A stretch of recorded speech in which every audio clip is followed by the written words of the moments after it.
سلام دوستان، امروز میخوایم در مورد محبوب ترین ورزش تو هر کشور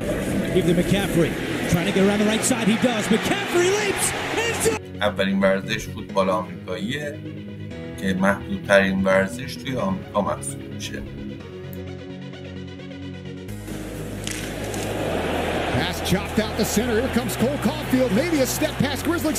هاکی روی یخ که محبوب ترین ورزش در کشورهای کانادا، فنلاند و لتونیه. The 2-2 right back up the middle, speared by Baez and he flips to Candelario. ورزش بیسبال که پرطرفدارترین ورزش در کشورهای ژاپن، تایوان، کوبا، ونزوئلا و نیکاراگوآ است.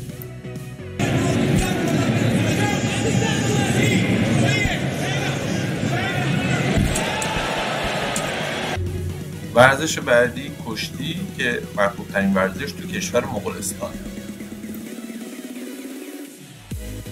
Murray, shot clock at 4, screened by Jokic, knocked away by LeBron, the steal, the drive, LeBron James.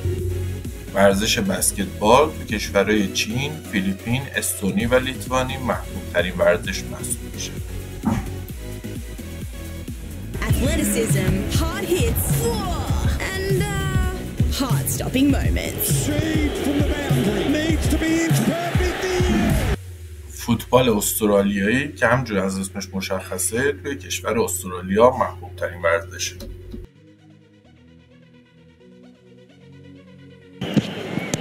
Charges, slices, save your leg, Damashek. Charges, he does time this one. ورزش کریکت در کشورهای هند، پاکستان، افغانستان و گویان محبوب ترین ورزش محسوب میشه.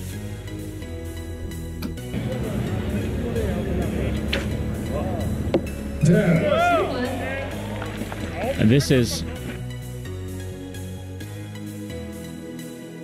تیر و کمان هم محبوب ترین ورزش توی کشور بوتان.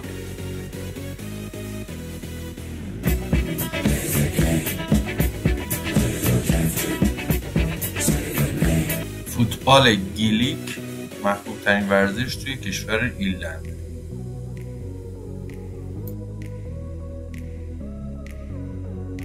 Scything through on his own.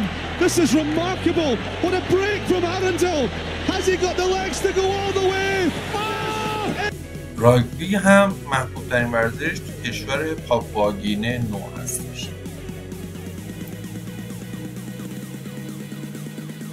Forward just taking the space around the Daryl Suarez. Elba. Now the fourth. Shirley off the bar and Messi. It's in. It's four. Finally for Inter Miami. What a show. و بالاخره فوتبال که محبوب ترین ورزش جهانم هست توی تمام کشورهایی که اسم برده نشد از جمله ایران محبوب ترین ورزش محسوب میشه.